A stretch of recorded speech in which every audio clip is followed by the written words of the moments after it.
একই ওজনের গোল্ড আর ডায়মন্ড সামনে রাখলে আপনি কি জানেন কোনটা বেশি দামি? উত্তরটা শুনলে অবাক হবেন।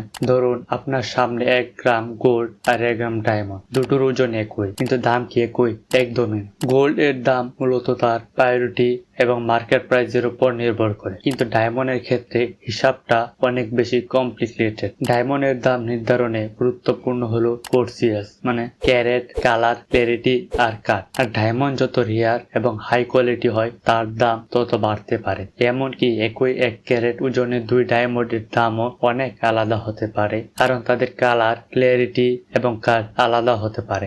আর একটা গুরুত্বপূর্ণ 1 ক্যারেট ডায়মন্ড মানে 1 গ্রাম নয়, 1 ক্যারেট মাত্র 0.2 গ্রাম। তাই গোল্ড এর প্রতি গ্রামের দাম তুলনামূলকভাবে সহজে নির্ধারণ করা যায়, কিন্তু ডায়মন্ডের ক্ষেত্রে কোয়ালিটি ও রেয়ারিটি এর কারণে দাম অনেক বেশি ওঠানামা করে। অর্থাৎ হাই কোয়ালিটি ডায়মন্ড একই ওজনের গোল্ডের চেয়ে অনেক বেশি মূল্যবান হতে পারে, কিন্তু প্রতিটি ডায়মন্ড গোল্ডের চেয়ে বেশি দামি নয়। আপনি হলে গোল্ড নিতেন নাকি ডায়মন্ড? এমন আরো তথ্যভিত্তিক ভিডিও পেতে সাবস্ক্রাইব করে রাখুন।